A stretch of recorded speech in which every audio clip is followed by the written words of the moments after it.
Pemirsa NASA tercinta di seluruh Nusantara, kita sedang berada di sebuah kebun kakao milik sebuah perusahaan besar swasta, tepatnya di Desa Kota Parit, Kecamatan Selesai, Kabupaten Langkat, Provinsi Sumatera Utara. Selamat pagi Bapak. Selamat pagi. Bisa Bapak perkenalkan nama dan alamat Bapak? Nama saya Budianto, alamat di perumahan kebun ini dan tepatnya di Desa Kota Parit, Kecamatan Selesai, Kabupaten Langkat. Berapa luasan dari kebun ini Pak? Luas ini 370 hektar. Umurnya itu variasi antara 15 sampai 20 tahun, tapi yang banyak di 20 tahunnya. Jenisnya yang dipakai adalah jenis Cirolo dan Forastero. Sudah menggunakan produk NASA? Sudah. Apa saja Pak? Yang digunakan di sini adalah NASA sama Hormonic. Saya gunakan dengan spot. Untuk dosisnya? Iya, dosisnya 4 tutup per cap ditambah 1 tutup hormon. Itu Bapak gunakan berapa luasan dan berapa habisnya Pak? Yang saya gunakan kurang lebih 150 hektar. Nah, itu menggunakan 200 pasang per bulan. Kemudian untuk luasan 370 hektar ini sudah menggunakan produk NASA, itu berapa blok Pak? Saya coba sudah kurang lebih 60% dari luasan itu sudah menggunakan produk NASA. Tapi saya aplikasikan mulai bulan Januari tahun 2005. Untuk intervalnya Pak, interval pemupukan NASA yang Bapak lakukan untuk kebun ini, itu bagaimana Pak? Iya, jadi kita sesuaikan dengan tren produksi yang ada di Sumatera Utara. Itu tren produksi pada bulan Agustus sampai dengan bulan Maret, sehingga saya gunakan pas musim bunga di bulan Februari sama Maret untuk merangsang bunga di situ, dan aplikasi kedua nanti di bulan September Oktober ini untuk semester 1 tahun depannya. Selain pupuk dari NASA, Bapak masih juga menggunakan pupuk kimianya Pak ya? Masih.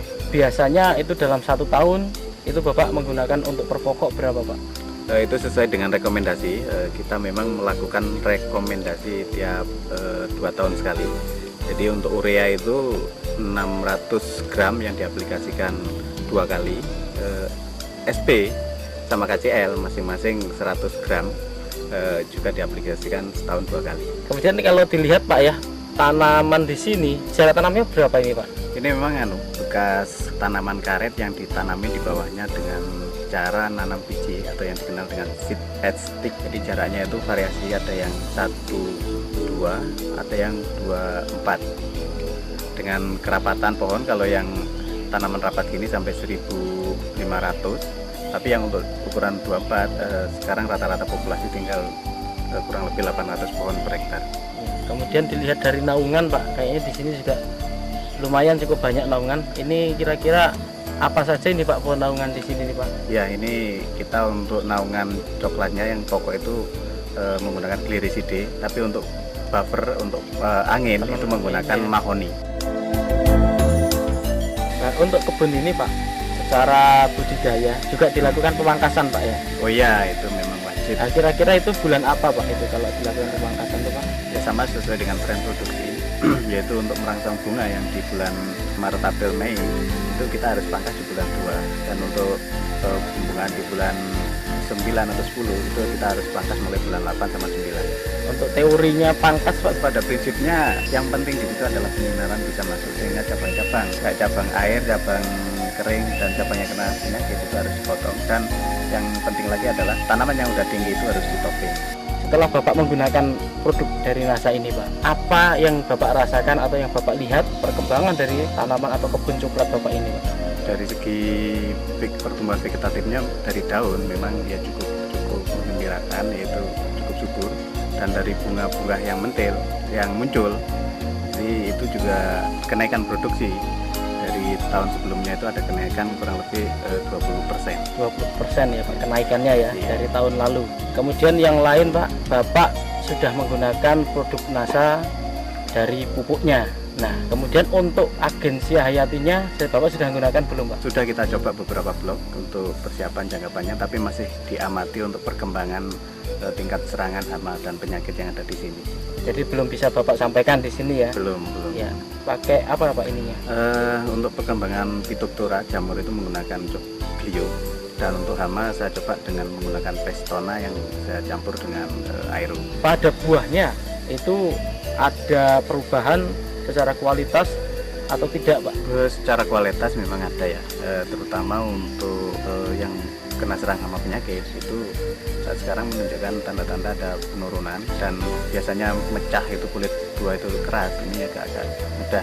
Dan yang menggembirakan lagi itu dari rendemen itu ada kenaikan, itu biasanya itu 33 sampai dengan 35, ini bisa ke 37-38%. Pemirsa NASA, di sini Bapak Budianto selaku manajer di sebuah kebun kakao ini, beliau juga sebagai manajer di processing atau di pabrik dari pengolahan kakao. Bagaimana prosesnya kemudian sampai akhir, termasuk dalam fermentasi dan rendemennya, Pak?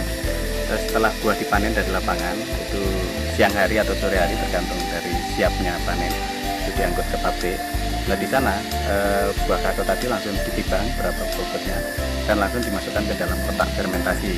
Di dalam kotak fermentasi kita fermentasi kurang lebih 4-5 hari dan dilakukan pembalikan sekali pada hari kedua, dan setelah itu dilakukan penyemuran dengan matahari itu kurang lebih 8-10 hari tergantung daripada cuaca.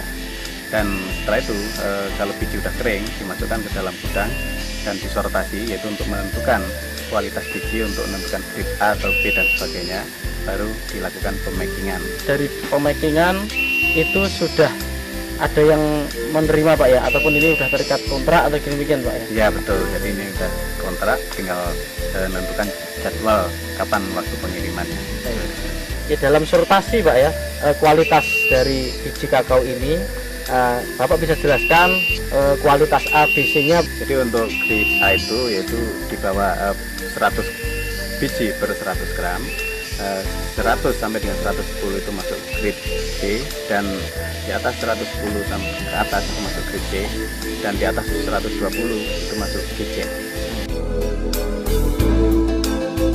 Dari sini kami ingin Bapak menyampaikan pesan dan kesan untuk pemirsa NASA di seluruh Nusantara. Jadi harapan saya untuk masyarakat di Indonesia tidak usah ragu lagi untuk menggunakan produk NASA, karena sudah terbukti saya sendiri untuk di perkebunan ini dengan menggunakan produk NASA ada optimalisasi produksi yang tadinya itu turun seiring dengan umur, dengan menggunakan NASA bisa optimal lagi sesuai dengan standar, sehingga ya termasuk di kebun kami ada kenaikan kurang lebih 20%. Demikianlah pemirsa NASA tercinta di seluruh Nusantara, dengan penggunaan produk NASA ternyata hasil dari kebun kakao milik perusahaan swasta ini berhasil meningkat dengan cukup luar biasa, yaitu peningkatan 20% dibandingkan sebelum menggunakan produk NASA, dan secara kualitas baik itu rendemen maupun grade-nya pun dapat ditingkatkan, sehingga penggunaan produk NASA ini mampu meningkatkan harga jual dari kakao. Demikian tim liputan NASA dari Sumatera Utara, reporter Syahria Reza dan kameramen Adi Nugroho melaporkan. Salam NASA.